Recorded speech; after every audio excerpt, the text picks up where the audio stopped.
Hi, good afternoon. I'm Tracy Lawrence. I'm the reading specialist at Harvest Elementary School, and I wanted to do a quick introductory video just to talk to you about what was in your folder that your child brought home on Friday. They got a blue folder like this. Your child said SPIRE on the front.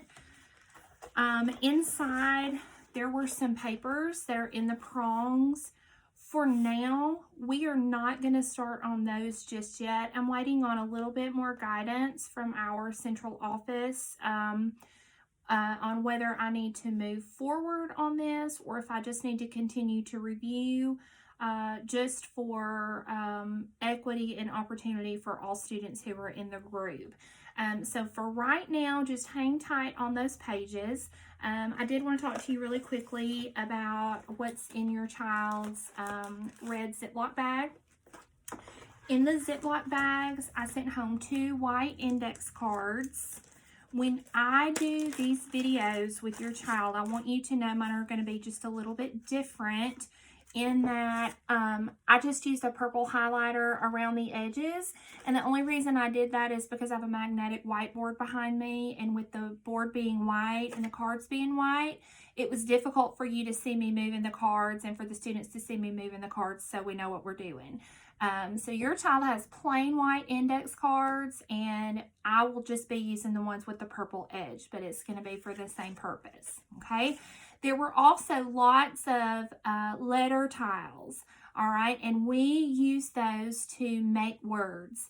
Now, when we do this in our small group, I have metal pans that we put our letters on, and they look like this. We make it into an arc, and we go from A to Z. I know this is backwards because I have my camera turned around the other way, so forgive me for that. I'm brand new to this, so I ask for your grace and I ask for your patience. We're all learning together here.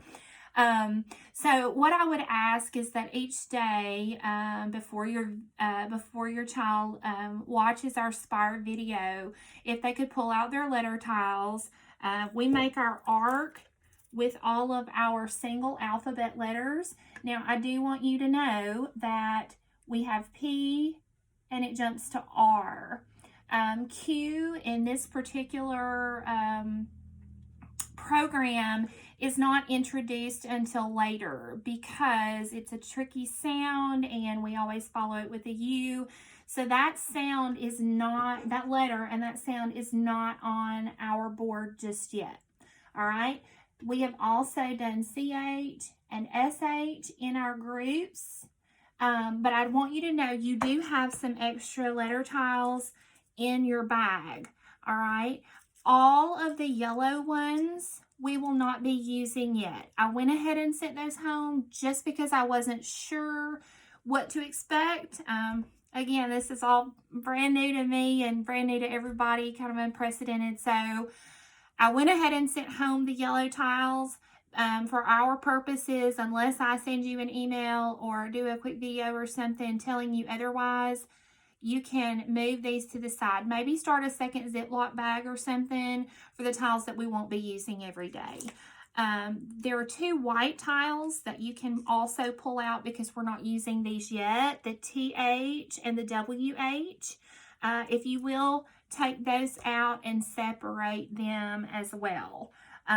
So again, we'll have A through Z, missing Q.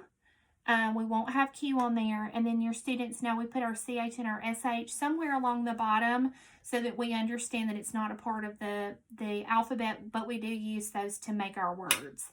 Okay, so if you can have your students start with putting their letter tiles in an arc, that would be great. Also, again, with the sheets, you have these are what we call dictation sheets, and we do these every day toward the end of our lesson. What I'm going to ask you to do is if you have notebook paper or copy paper, it can be any paper, until I get a little more directive about whether we are moving forward and introducing new sounds and lessons, or if we just need to review what we've done. If you could use a piece of notebook paper or something and set up a paper that looks like this, that would be great. Just so if we decide to move forward with the things in the folder, we have all of those materials together. All right. So each time we have 5 sounds, we have 5 words, and then we have an area for the sentence, and your students are very familiar with the way this is set up. All right. For today's lesson, today is March 17th. So for today's lesson, we are going to read a very short story, and we are going to do a graphic organizer in the video. All right, so you may want to have your student create one of these so that they can follow along. If you choose not to do that, they can just follow along with me, but I do find that it's helpful for the students for the additional practice of writing the letters and the words, and making sure that our spelling is correct and that all of the sounds that we hear and all of the words are being represented. So it would be great if you could have your student, or you yourself can fill out a sheet that looks like this. So that is just our introduction to supplies. I'm going to send you 2 links out at a time. So this one will be the first one to get set up. And then the next link that you're going to get will be our actual lesson.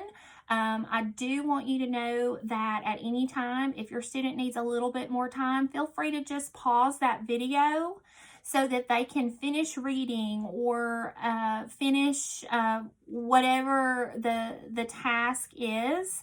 It would also be great if someone could sit near the student to make sure that if they make a mistake, someone can help them correct that mistake right away. I know that's not always possible, but it really is helpful to clear up those misconceptions right away when we can. So I'm at a little bit of a disadvantage by just sending a video, because normally I watch the students' body language, and I can watch when they're moving their letters to making their words, to clear up any confusion right away, but I'm going to need some help. So I'm excited to work with you all. Once again, this is all brand new to me. The videos might be a little rocky. They may be a little awkward these first few times until I kind of get the hang of it, and until your student gets the hang of not being with me at my table at an actual group.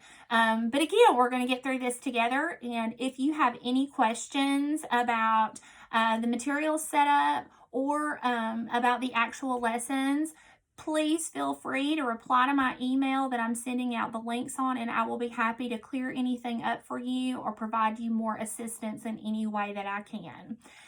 Looking forward to working with you and to working with your child via e-learning, and I hope you have a great day. And like I said, I will also be sending the next video, which will be the actual lesson that your child will participate in.